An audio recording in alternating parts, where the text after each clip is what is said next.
Hey there folks, Caleb Downing with SDI, and today we're going to go over a little bit of some gunsmithing paperwork. Not necessarily gunsmithing, but FFL, Federal Firearms License paperwork, primarily talking about the A&D book, the all wonderful A&D book. So let's get into it, let's talk about it. Alright, this really isn't that complicated. This whole process is not that complicated, but it's got to be done in a proper sequence, in a proper order, and keep everything lined up and neat. I teach my kids school, and teaching them math is very simple. Keep everything lined up, keep everything straight, do everything the same way every single time, you won't have a problem. In general, that is how basically these books work, all right? Keep everything simple, do everything the same way every single time, do it right, dot your I's, cross your T's, and you'll be good, all right? So let's talk about that real quick. I'm gonna kind of demonstrate it a little bit we'll kind of walk you through as if somebody purchased a firearm and it showed up in my shop, all right? So, what are we gonna do? All right, we're gonna bust out our book, the A&D book, the acquisition and disposition book, how you acquire stuff into your shop and how stuff leaves, how stuff gets dispersed, right? Gets sent out of your shop. This is a very important book. Guard this thing with your life. It doesn't stay on the counter for somebody to pick up, right? Or knock on the floor or spill their coffee on. This gets written in and then put away. Don't leave this thing laying around. Very important stuff here, all right? So you have your book, you have your firearm that came in a box. Let's talk about what comes in the box, what you should look for, make sure everything's good to go, all right? So, in our box, this is just a demonstration, obviously, right? Not a real gun.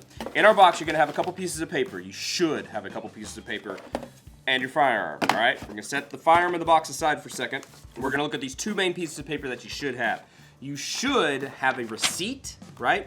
Which says basically who the gun is coming from, yeah, that's right, who the gun is coming from, what is the gun, right? It should have a serial number here, pretty much what they paid for it, shipping, administrative information, whatever. You're also, very important, going to have the recipient's name, right? Their contact information and their address. The reason this is very important is I have had times where individuals will buy something and they'll send it to my shop and they won't tell me that it's coming in, right? Now they don't have to do that. It's a professional courtesy to let me know that something is coming into my shop, because the mail, right? I don't care who it is, USPS, FedEx, UPS, whatever, they're not supposed to just drop stuff off, right? May or may not have happened before, but they're not supposed to just drop stuff off. You're supposed to sign for everything. They don't just drop things off. So if I'm out on vacation or I'm sick or I'm just out of the shop, I don't know to be looking for that package, right? So a good customer should tell you something's coming, make sure everything's good to go. Yeah. I think we've hit that enough. But if they haven't, then their saving grace is their information should be on that receipt, right? So make sure that that's there. You're also going to have something that looks kind of like this.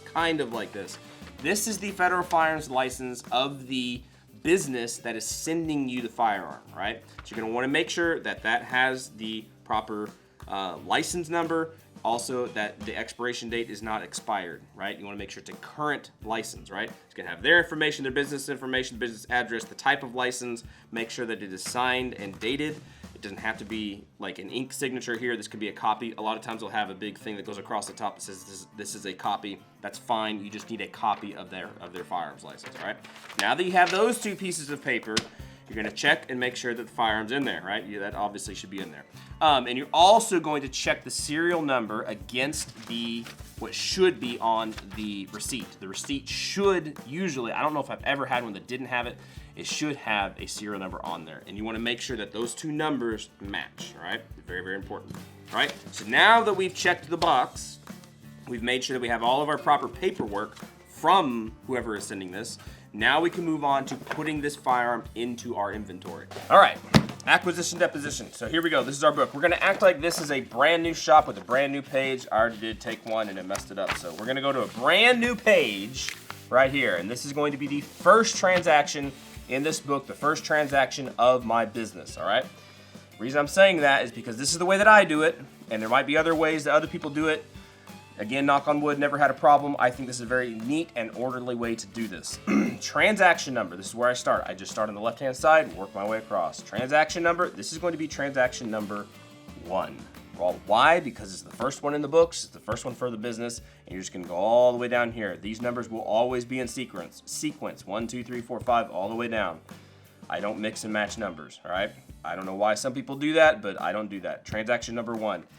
Now we're gonna start filling in the information for the firearm itself. Again, we made sure that the information on the firearm matched the information on the receipt, but just as a check against myself, make sure I didn't do anything wrong, I go off the information on the firearm to put that in my book. I do not go off the information on the receipt to put on the book. Even though I already checked it, this is like a double check or a triple check, however you want to say it. Manufacturer, we're going to say this is made by SIG, right? And you're going to want to write as legibly as possible. I know a lot of people do chicken scratch, write as legibly as possible. So we're going to say this is made by SIG, S-A-U-E-R. See, even with my chicken scratch, I can read that. So hopefully, if anybody else ever has to read it, they can read it. Model number, you're going to look it up on the firearm. It's written different places. It's stamped different places. You are an FFL. You should know this information. So I'm not going to beat that horse to death too much, but go off the information on the firearm. I am going to beat that horse to death. Model number. This is a frame, so this wouldn't even be a firearm, but if it was, we're gonna say this is a P320. Serial number, make sure that that is correct. Write down what is on the gun. There are times when there are some very, very small clerical errors, or they only write down some parts of the serial number on the receipt. This is, again, why it is very important to write down the information that's on the firearm itself. So serial number is going to be 1, 2, 3, 4. Just made that up. The type, this is either a shotgun, this is a rifle, this is a receiver, this is an other, or this is a pistol. You can write out those words, pistol, rifle, whatever. Or you can use some common nomenclature like P for pistol. If that's what you want to do, go ahead and do that. That's generally what I do. So I'm just going to write P, because I know what that is. It's going to be the same through all my books, and I can write down at the bottom, P is for pistol, S is for shotgun, R is for rifle, O is for other, R is for receiver, or REC is for receiver. So that's what I like to do. So this is a pistol. Make sure it's in there. You can read it. It's legible. Caliber. This is very important as well. Don't just say it's a P320, it's a 9mm. No, because it could say 9mm. It could say 9x19. It could say 9mm parabellum. It depends on the manufacturer, depends on who it is, who made it. It all depends on the gun itself. So again, make sure you write down what is on the firearm itself. For this instance, we're gonna write down 9mm. And then we're gonna write down the date that this firearm came into our shop. We're gonna say that that's what, I don't care.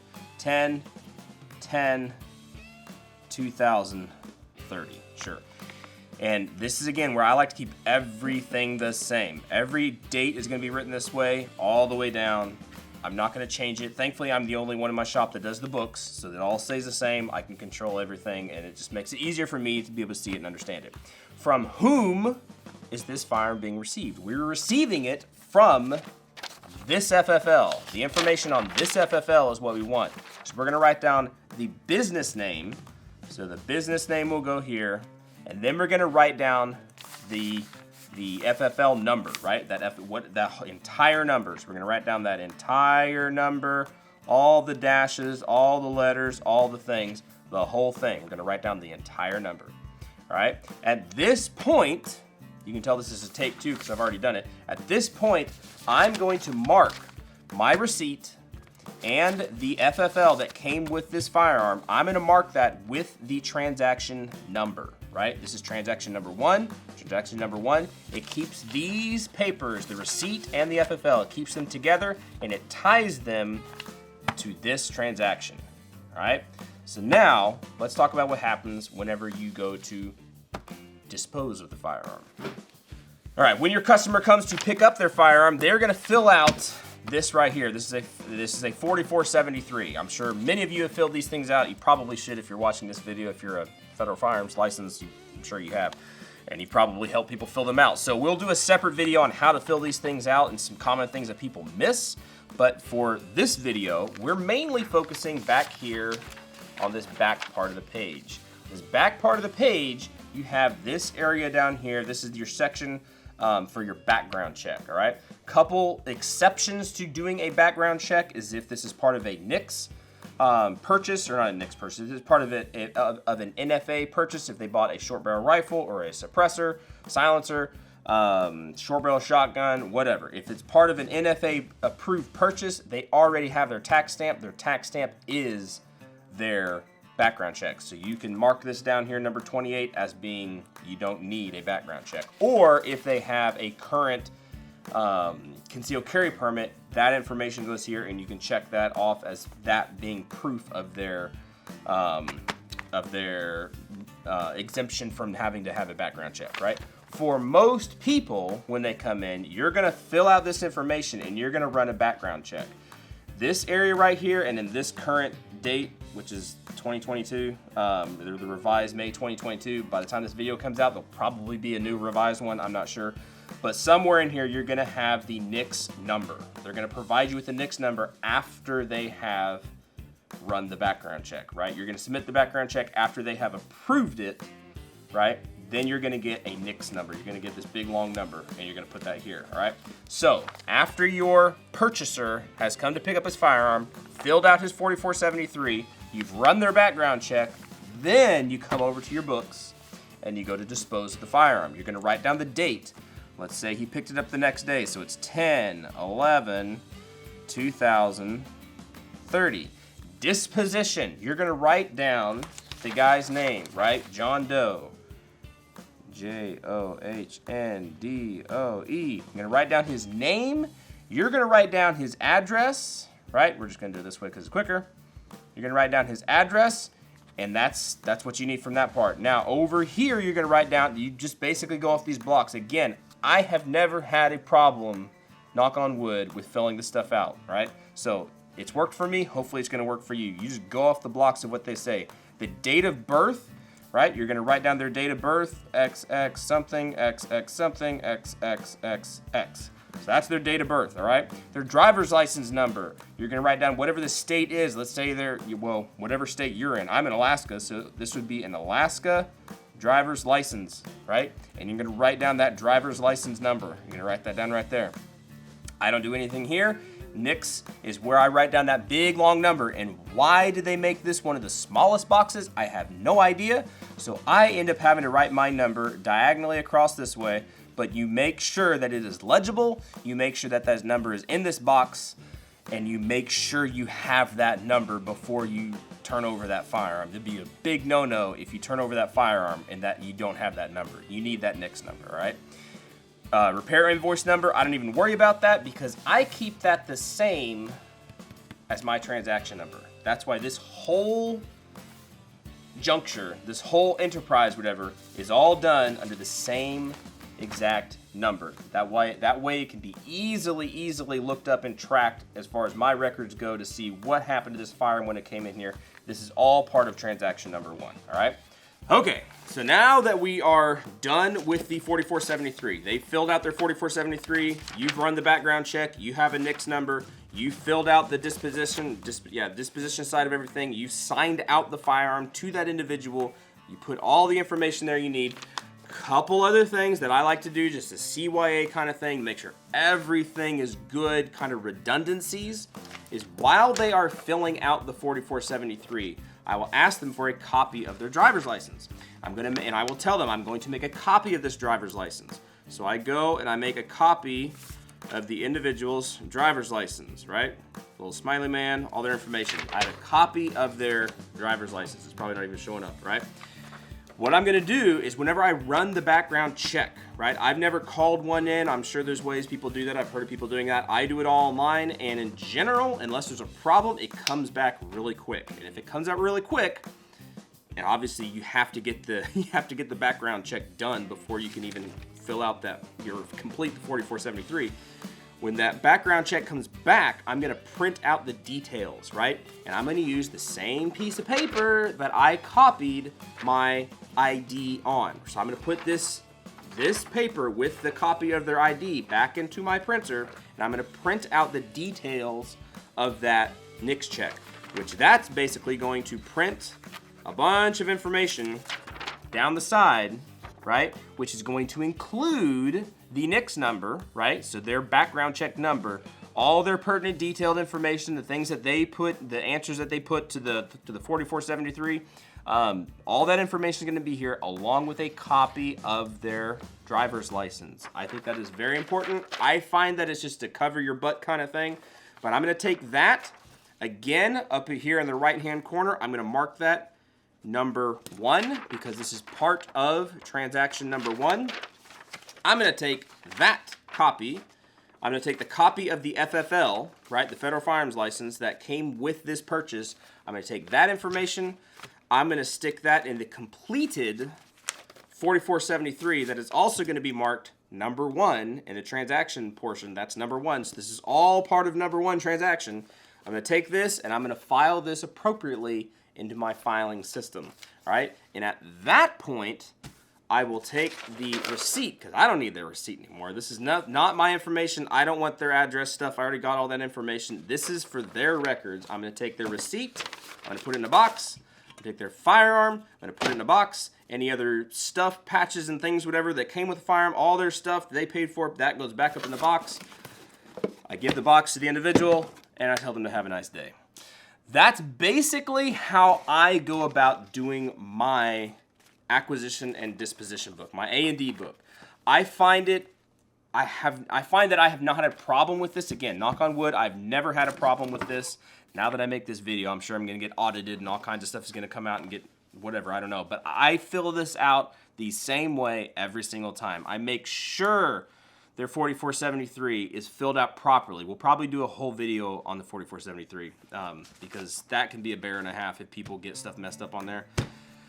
Anyway, make sure they fill that thing out properly. Make sure you have a background check done. You have that NICS number before you even turn over the firearm. Don't let them out of that shop with the firearm without having that NICS done. That would be a very, very, very, very bad thing to do. Don't do that. You're going to get in trouble.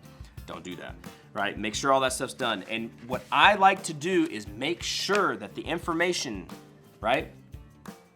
Yeah, that was in that one. I was like, I don't remember that one. Yeah, the information in this book is all done before that customer walks out the door, all right? Because I have found in my earlier days of doing this, putting information in here, the earlier days of this stuff, I would make them do the stuff they needed to do on the 4473, give them their gun, they go out the door, and then I had times where I had an issue with their paperwork and I was like, oh snap, they forgot to do something on here, or whoa, I forgot to get the copy of their driver's license and I can't put that driver's license number in my book because I forgot the number or the expiration date, right?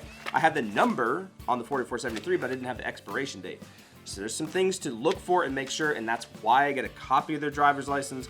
That is also, very importantly, why I get all the bookwork done before they head out the door. That way, if there's any question that I'm like, oh, I need this one little bit of information, and instead of trying to track them down later and go through all that hassle, I can do it all with them in person.